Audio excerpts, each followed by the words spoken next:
The first time Adanna heard the whisper in the bathroom, she thought it was her mind playing tricks on her. Go home. It was soft, almost gentle, like someone speaking through water. She froze, her hand still resting on the cold sink in her small apartment in Leridan City, UK. The fluorescent light above her flickered once, then steadied. She looked at her reflection, eyes tired, face older than her years. Go home. This time it was clearer. Adanna turned sharply, her heart racing. But the bathroom was empty. Only silence. Only her breathing. Only the life she had fought so hard to build. But that voice refused to leave. It was not the first time life had spoken to her in strange, painful ways. Adanna did not grow up in peace. She was born into a crowded compound in Umo Town, a restless place where laughter and shouting lived side by side. Her father, his 2 wives, and children were everywhere, running barefoot across the dusty yard, fighting over food, fighting over attention, fighting to be seen. Adanna learned early that love was not given freely. It was fought for. Her father, Ottawa, was a hard man with a voice that could silence a room. He believed discipline built strength. And to him, Adanna was trouble from the beginning. She has a stubborn spirit, he would say, shaking his head. That one will bring shame if not controlled. Adanna never understood why speaking her mind was seen as rebellion. She only knew she refused to shrink. That refusal became her crime. She tried to endure. When she turned 9, the decision was made. You will go and live with your maternal aunt. Her father said it one evening without looking at her. Adanna stood still. Why? You asked too many questions already. Her mother said nothing. She only looked away. That silence cut deeper than anything else. Her aunt lived in Caradu Village, a quieter place. But inside that house, peace did not exist. From the moment Adanna arrived, she understood her place, not as a child, but as help. At 10 years old, she was already waking before sunrise, sweeping the compound, fetching water from the far well, washing clothes until her fingers wrinkled and burned. Meanwhile, her aunt's children laughed, played, and went to school without worry. Adanna, Andy, have you finished pounding the yam? Yes, Andy. Then why are you standing there? Move. Every day felt longer than the last. Every night she lay on a thin mat staring at the ceiling and asking herself one question. Why me? She told herself it was temporary. But suffering has a way of stretching time until it feels endless. One afternoon, after being slapped for breaking a plate she never touched, something inside her snapped. Not loudly, not violently, just quietly. That evening, she packed a few clothes she owned into a small bag. No goodbye, no permission. She simply walked away. Returning to Umo Town was not the relief she imagined. Her father was furious. You left without permission. Have you no respect? Adanna stood her ground. I will not go back there. For a moment, it looked like he might hit her, but he didn't. Instead, he turned away in disgust. Stay, but you will learn. And she did. Life at home was not easier, just different. There were still fights, still tension, still the constant feeling of not belonging fully anywhere. But at least she was not alone in her suffering. Years passed. Adanna grew into a young woman with sharp eyes and quiet strength. Love found her when she least expected it. His name was Tim. He spoke gently, listened when she talked, and made promises that sounded like hope. I will always be there for you. He told her one night beneath a dim streetlight. Adanna believed him. She wanted to. When she discovered she was pregnant, fear came first, then hope, then confusion. Tim's voice changed. His visits became fewer. His promises became thinner. You know things are not easy right now. He said it one afternoon while avoiding her gaze. Adanna understood what he was not saying. She was on her own. She gave birth to a baby girl. She named her Eliana. The moment she held her, everything else faded. This one, she whispered softly, will not suffer like me. But life had other plans. Money was scarce. Opportunities were limited. And whispers of a better life far away began to circle her mind. The UK, a place where hard work could change everything. a place where she could finally build something for herself. And for Eliana, the decision tore her apart. Leaving her daughter behind was not something she ever imagined, but survival sometimes demands painful choices. "I will come back for you," she told her mother while placing 1-year-old Eliana into her arms. Her mother nodded. "We will take care of her." Adanna looked at her daughter one last time, memorizing her face. Then she left. Life in Leridan City, UK, was not kind in the beginning. Cold streets, long hours, jobs that drained her body and spirit. But Adanna did not break. She worked, saved, endured, and slowly things began to change. She found better work, better pay, better stability. For the first time in her life, she felt something close to control. That was when she made a decision. She would build something back home, something real, something no one could take from her. She called her elder sister, Ngozi. "I want to build 2 houses." Adanna said over the phone, "I will send the money. You will supervise everything." Ngozi's voice was warm and reassuring. "Of course, my sister. You can trust me." And Adanna did. Month after month she sent money. And month after month pictures arrived. Foundations laid, walls rising, roofs completed. Each image filled her with pride. Each update pushed her to work harder. "I am doing this." She would whisper to herself at night, "I am building my future." But somewhere far away in Yumo Town, a different story was unfolding. Something Adanna knew nothing about. Not yet. Back in her apartment in Leridan City, the whisper came again.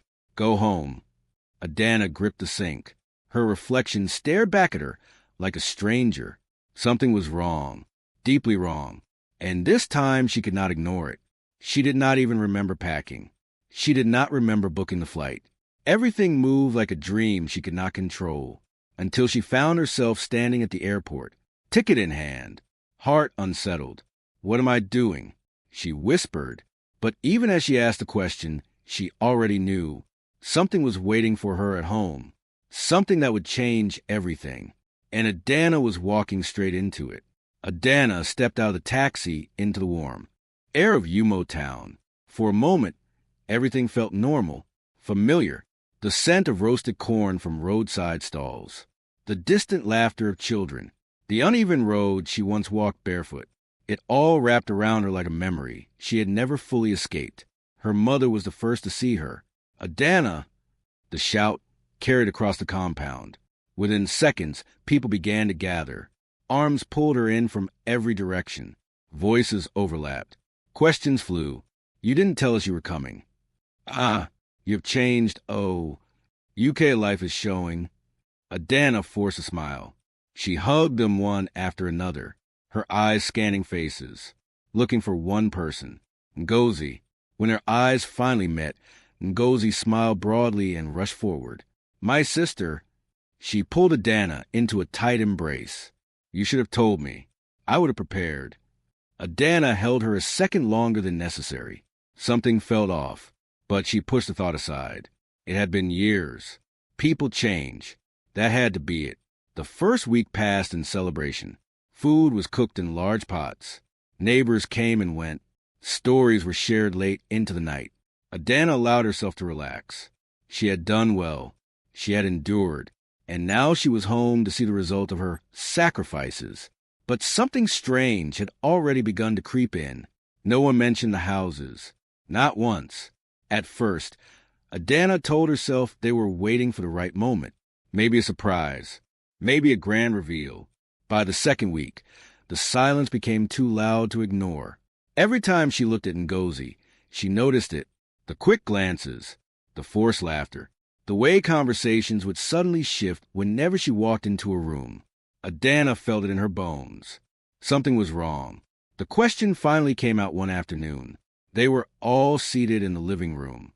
Her mother, Ngozi, and a few relatives who had stopped by. Adanna sat upright, her voice calm but firm. "Ngozi, when are we going to see the houses?"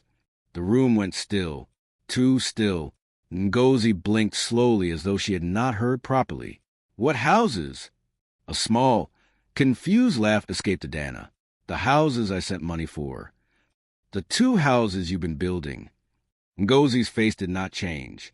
I don't understand what you're talking about. The smile on Adanna's face faded. Stop joking. She spoke quietly. This isn't funny. I am not joking. The words landed like a slap. Adanna turned to her mother. Mama, you know about this. Tell her. Her mother shifted uncomfortably, adjusting her wrapper. Let's not start problems. Adanna's stomach dropped. Problems? She repeated. What do you mean problems? I sent money for years. You all knew. Ngozi crossed her arms. You never sent me money to build any house. Silence. Heavy. Unbelievable. Adanna stared at her, waiting for the punchline. It never came. What are you saying? Her voice trembled. What about the pictures? The updates. Ngozi shrugged. I don't know what pictures you're talking about. Something inside Adanna cracked. I have them. Her hands were already shaking as she pulled out her phone. I have every transfer, every message, every picture you sent me. Ngozi did not even look. Those things can be edited. Several days passed. What started as confusion became confrontation. Adanna called family meetings. Elders were invited. Voices were raised. Pleading turned into arguments. Tell them the truth. Adanna cried during one meeting, her voice breaking. She cannot deny everything like this. One elder cleared his throat. Ngozi, if your sister is saying this, there must be something. Ngozi remained unmoved. I did not collect any money for houses.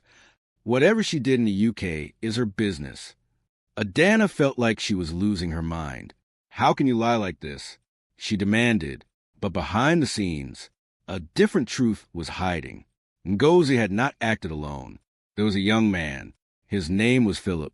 He came into her life quietly, with smooth words and confident promises. You deserve more, he told her one evening, sitting close enough for his voice to feel personal. Why should your sister control everything? Ngozi laughed at first. But Philip was patient, persistent. I can help you. Give me the money. I will invest it. Build properties in another town. Bigger ones. Better ones. In your name. Ngozi hesitated. But my sister... Philip interrupted smoothly. What can she do from the UK? By the time she comes back, everything will be settled. Even if she talks, the family will calm it down. He leaned closer. And when I marry you, everything we build will be ours. That was the moment Ngozi made her choice.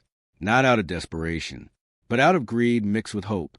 She handed everything over. Every transfer Adanna sent. Every sacrifice. Philip took it all. And the pictures? They were part of the plan. Images from random construction sites. Edited. Sent with convincing words. Each one designed to keep Adanna believing. Working. Sending more. Back in the present. Adanna stood alone in the compound one evening, staring at the empty land behind the house. She tried to imagine it. 2 houses. Walls. Roofs. But there was nothing. Just dry earth. And silence. Her mother walked up beside her. Adanna, she said softly, let this matter rest. Adanna turned slowly. Rest, she echoed. After everything, she is your sister. Her mother replied. Will you fight her? The words cut deeper than any insult. So that is it. You will not even ask her to return what is mine? Her mother looked away. Family matters should not be taken outside. Adanna let out a hollow laugh. Family, she said quietly, is this what family means? That night, she sat alone, her mind racing. She thought about the years she spent working, the nights she cried quietly so nobody would hear, the dream she built with every money transfer. Gone, just like that. And the worst part? No one seemed willing to stand with her, not even the woman who gave birth to her. Days later, Adanna made a decision. If her family would not help her, she would take matters into her own hands. But as she stood outside Ngozi's room, ready to confront her one last time, she felt something strange again. That same quiet pull, that same invisible force, like a warning, like a voice she could not hear clearly, telling her, This fight was not going to end the way she expected, and somewhere else, far beyond her reach, the truth about Philip was already beginning to unravel, just not in a way anyone could have predicted. By the third week, Adanna stopped shouting, stopped begging, stopped explaining. There was nothing left to say. Every meeting with elders ended the same way. Long talks, careful words, and quiet pressure for peace. But peace without truth felt like another form of punishment. Let it go, they kept saying. Blood is thicker than anything. Adanna would sit there listening, her eyes fixed on Ngozi, waiting, hoping. But Ngozi never flinched, never softened, never admitted anything, even when Adanna brought out proof. Messages, transfers, pictures. Ngozi dismissed everything. Again, and again, and again. I don't know what you're talking about. Until those words became a wall nobody could break. One afternoon, after yet another failed meeting, Adanna walked out of the compound without saying a word. She kept walking until the noise of the house faded behind her. Her mind was no longer confused. It was clear, painfully clear. There was no justice waiting for her here. Not in this family. Not in this town. Not in this life she had returned to. She thought of her daughter, Eliana, the little girl she had left behind, believing things would be better. Adanna's chest felt heavy as she remembered the truth she had recently discovered. Eliana was not even in school. All the money she had been sending, all the sacrifices she had made, nothing had been used the way she believed. Neglect had replaced care. Silence had replaced responsibility. Even her child had been swallowed by the same betrayal. And that realization changed everything. That night, Adanna packed again. But this time it was different. No confusion, no hesitation, no invisible voice guiding her. Just a decision. A quiet final one. She would leave, not with noise, not with announcements, but with purpose. She walked into her mother's room. I am taking Eliana with me. Her mother looked up, surprised. Where? Adanna held her gaze. Back home, there was a long silence. Her mother opened her mouth as though to argue, then closed it again. Maybe something in Adanna's eyes told her this was not a conversation. It was a conclusion. Before dawn, Adanna and Eliana left Yumo town quietly. No goodbyes, no gathering, no explanations. By the time anyone noticed, they were already gone. On the plain, Eliana slept beside her, one small hand resting against Adanna's arm. Adanna stared ahead, her mind calm in a way it had not been for weeks.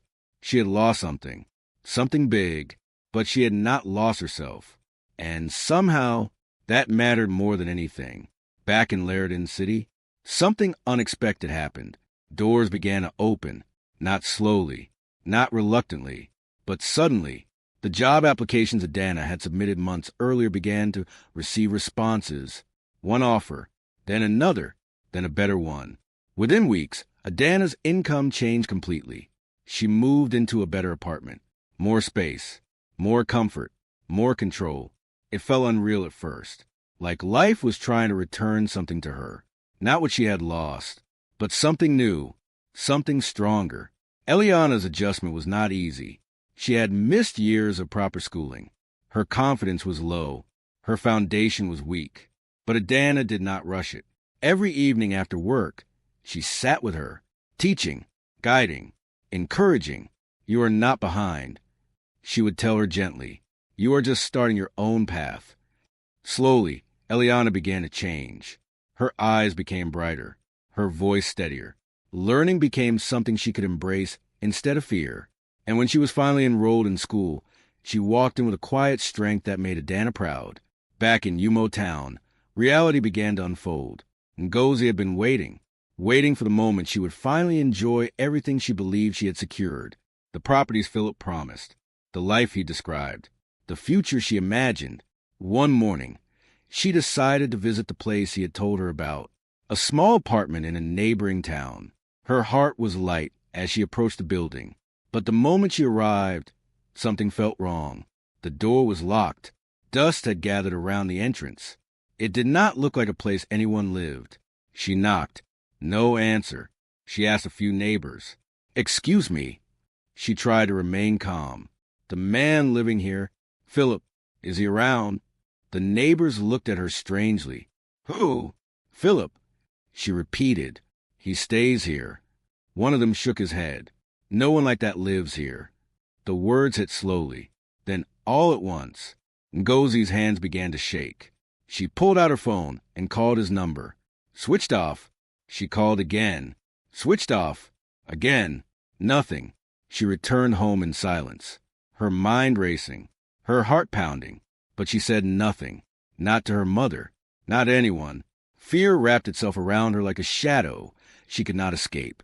2 days later, her phone buzzed. A message. Unknown number. Her fingers trembled as she opened it. The message contained only one sentence. "Thanks for doing business with you." Ngozi stared at the screen, her vision blurring. Then everything went dark. She woke up in a hospital bed, her mother sitting beside her, eyes filled with worry. "What happened?" Her mother asked. Ngozi said nothing.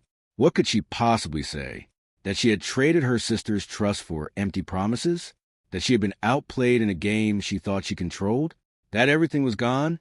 Life changed quickly after that, not in good ways. Money disappeared. Opportunities vanished. Peace became rare. Every corner of the house reminded them of Adanna, of what had been done, of what could never be undone. Guilt settled in, heavy, persistent, but pride kept them silent, until it didn't. One evening, after weeks of quiet suffering, Ngozi finally picked up her phone. Her mother sat beside her. "Call her," she whispered. Ngozi hesitated, then dialed. The phone rang once, twice. Then Adanna answered. "Hello." Her voice was calm, steady, different. Ngozi swallowed hard. "Adanna, it's me." There was a pause. "I know," Adanna replied. Another silence followed. Ngozi struggled to find words, but none felt enough. None felt right. "We want to talk," her mother said softly as she took the phone. Adanna listened quietly until they finished speaking. Then she finally responded. "You should live the life you chose." There was no anger, no shouting, just truth. Simple, final. "I already know what happened." She added softly, "An old friend told me." Ngozi's heart dropped. Adanna continued. "What you did. And what happened after that. That is your journey now." Her voice never changed. "I have mine." Then the line went silent, and a moment later, it ended. Years passed. Adanna never looked back. In Leridan City, her life continued to grow. Her work expanded. Her income stabilized. Her home became a place of peace. Eliana flourished, academically, emotionally, personally. The life Adanna once imagined, she built it again, but this time with stronger boundaries, clearer vision, and no dependence on anyone who had once failed her. Back in Yumo Town, things remained different, quieter, heavier. Ngozi and her mother lived with the consequences of their choices, not loudly, but constantly. Every memory of Adanna carried weight. Every thought of reaching out carried fear, and so they stayed silent. Adanna never called again, not out of hatred, not out of revenge, but out of understanding. Some doors, once closed, are not meant to be reopened, not because forgiveness is impossible, but because peace sometimes requires distance. And somewhere in a quiet apartment far away from where her story began, Adanna sat one evening watching her daughter study. There was no noise, no chaos, no betrayal, just calm, just growth, just a life rebuilt from nothing. She did not smile loudly. She did not celebrate wildly. But inside her, something steady existed, something unshakable. She had lost houses, but she found something bigger, a life no one could take from her again. And that was enough. Some losses do not break you. They reveal who you must become. Adanna never recovered what was taken from her. Instead, she built a life that no one could ever steal again. If this story touched your heart, let us know your thoughts in the comments below. Have you ever experienced betrayal from someone you trusted? How did you overcome it? If you enjoyed this story, don't forget to like this video, subscribe to the channel, and turn on the notification bell so you never miss another inspiring story. Thank you for watching. And remember, sometimes the greatest victory is not getting back what you lost. It is becoming stronger than what tried to destroy you.